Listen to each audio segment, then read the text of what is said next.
દેશમાં આવો એ કોણ કહી શકે, કેવી રીતે કહી શકે કે જે કોઈ બ્રહ્મનિષ્ઠ અધિકારી સંત છે અને જે સ્થિત પગલમાં છે, જે આત્મ સ્વરૂપમાં છે, જેને સદગુરુનો દેશ જોયો છે, કે જે દેશમાં હીરા માણેકના હાટ છે,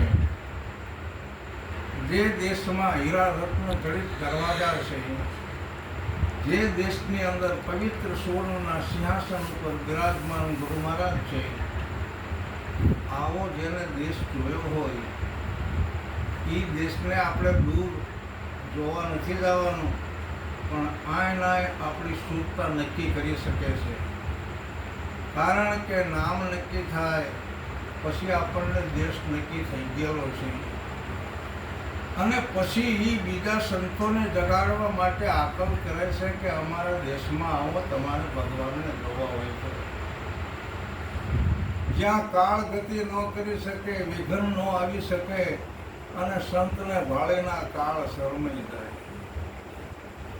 કેવી રીતે કે ખરેખર સ્થૂળ સૂક્ષ્મ કારણ અને મહાકારણની જે વાતો છે, આપણો આ સ્થૂળ દેહ છે હારો છે, આ સ્થૂળ દેહથી આપણે જ્ઞાનની પ્રાપ્તિ કરવાની છે. સૂક્ષ્મ દેહમાં આપણને સપનું આવે છે, તો સૂક્ષ્મ દેહની અંદર આપણી વેખરી વાણી છે અને સ્થૂળ દેહની અંદર આપણી મધ્ય વાણી છે, અને મહાકારણ દેહની અંદર આપણી પચ્છંતી વાણી છે, અને જ્યારે આપણો વિદેહી છે વહાં તો પરાની વાણી છે. પરા પચ્છંતી મધ અને વેખરી સ્થૂળ સૂક્ષ્મ કારણ અને મહાકારણની મેં વાત કરી. તો આમાં કયો દેહ બોલી શકે છે કે કોઈ આવો અમારા દેશમાં જ્યાં મોહન વિલાસ બાબા બહુ અનુભવ કરવાનો છે, અને સંતોનો આપણે પુરાવો લેવીને તો વેદ વ્યાસ મુનિએ ગીતાજીની રચના કરી છે. એમાં એક જ કૃષ્ણનું પદ એવું મૂકી દીધું છે કે જે વાસ્તવિક હુંપણાની વાત કરી છે. બાકી અમથું હું પણ એ તો અજ્ઞાન છે, પણ વાસ્તવિક હું એટલા માટે કારણ કે નિરાંત મહારાજે નથી કીધું કે અમારે નામે નથી, રૂપે નથી, ગુણે નથી. મને એમ નથી કીધું. નામ નહીં જેને, રૂપ નહીં તેને, આ જેને તેને વાત કરી છે. નામ નહીં જેને, રૂપ નહીં તેને, ગુણ વળી નહીં તેને રે. કોને? જ્યારે કૃષ્ણ તો વાસ્તવિક હુંપણામાં કહે છે કે હે અર્જુન, આ હું તને કહું છું, તને મારે જે જ્ઞાન આપવું છે એ મેં સૂર્યને આપ્યું હતું, ઈશ્વાકુને આપ્યું હતું, મનોરાજાને આપ્યું હતું. ત્યારે અર્જુનને ખબર નથી. હવે આ જે સ્થિતિ, આ જે ભૂમિકાની અંદર અત્યારે આપણે બોલી રહ્યા છીએ, કયા દેશમાં બોલીએ છીએ? આપણું સ્ટેજ કેવું છે બોલવાનું? કોણ બોલે છે?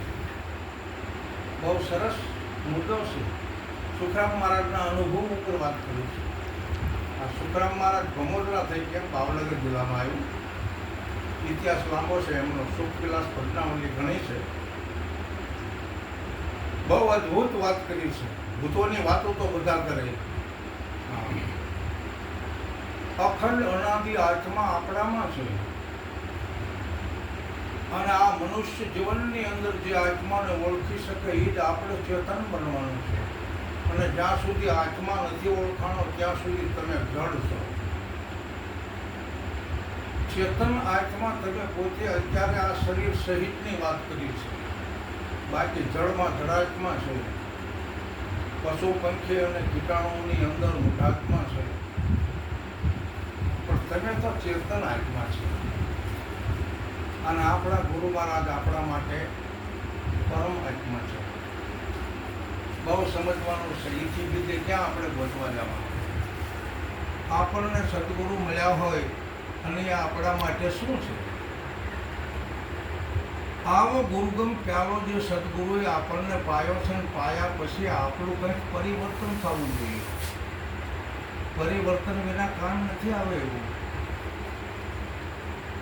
જો તખત ત્રિવેણીના તીરમાં કોઈ હરિજન હેતેથી ના, તખત ત્રિવેણીનું તીર એ આપણી વાત કરી છે. શ્વાસા ઉશ્વાસાથી આપણે શબ્દને ખેંચીએ છીએ. અત્યારે નાભી કમળેથી ત્રિવેણીમાં તો જાય જ છે ને, જીભેથી બહાર પડે છે, એમાં કોઈ ના નથી. પણ શ્વાસા ઉશ્વાસાથી નાભી કમળમાં જે અને શબ્દ ક્યાંથી સરે છે? જો કે વાત અમુક નાડી જ્ઞાનની મને બંધ કરાવે પણ જરૂર છે. તમે જુઓ, આ કળાવાળું શરીર છે, ઘણી નાડીવાળું શરીર છે. આ શરીર અનિત્ય છે, એ વાત બરાબર છે, પરંતુ અત્યારે મધ્યમાં જ ઘાટ ખડાશે. બાકી વૈખરીમાં કે પરામાં કે પશ્ચિમમાં ઘાટ ન મળ્યા. ઘાટ આપણે અત્યારે મધ્યમાં બોલી રહ્યા છીએ. આ મધ્યમાં બોલે એનો પરિચય અત્યારે આપણને મનુષ્ય ન થવાનો. વિરાજ મહારાજ કહે છે કે મધ્યમાં બોલે એ વસ્તુ સાચી છે. બરાબર. રામ નામ તું રાખ હૃદયમાં કાઢ કલ્પના કાચી. જ્યારે કલ્પના કાચી નીકળી જશે ત્યારે આપણને આ મધ્યમાં બોલતા પુરુષનો પરિચય થવાનો, નહીતર પરિચય ન થાય. પછી હવે આ બોલતા પુરુષને બીજે ક્યાં ગોતવાનો છે? બહુ સરસ. ત્રિવેણી આપણા મગજમાં છે. ગંગા, જમુના અને સરસ્વતી ત્રણેયનું મિલન છે. બરાબર. ગંગા છે ને આપણી જીભ જ છે. આપણો મુખ દરવાજો અને ઉત્તર દરવાજો કહેવાય, જ્યાં જ્ઞાન ગંગા બિરાજે છે. અને આપણી આંખમાં તેજ સ્વરૂપી જે જમના બિરાજે છે. અને સરસ્વતી નદી જે છે એ આપણા કરણની અંદર બિરાજે છે. તો આ ગંગા, જમના અને સરસ્વતી ત્રણેયનો સમાગમ આપણા અર્ધવૃતના ઘાટની અંદર છે. અને અર્ધવૃતના ઘાટ ઉપર એક 10મી ખિડકીની અંદર શૂન્યવકાશ છે. અને એ શૂન્યવકાશથી પર એક જ્યોતિ છે. અને એ જ્યોતિ સ્વરૂપની વાતો સંતોએ કરી છે. ઓહો, આપણને એમ લાગે કે આ તો બધું આકરું પડી જાય, પણ આકરું પડે એવું નથી. ખરેખર આપણા શરીરનો જો નિત્ય પ્રલય થતો હોય, આપણા શરીરનો નિત્ય પ્રલય થતો હોય, આપણે જ્યારે આ શરીરને ખાટલામાં ઉડાવી દેવી એટલે બધું પ્રલય. પછી ભલે મન, બુદ્ધિ, ચિત્ત સૂક્ષ્મમાં આંટા મારવા થતું હોય.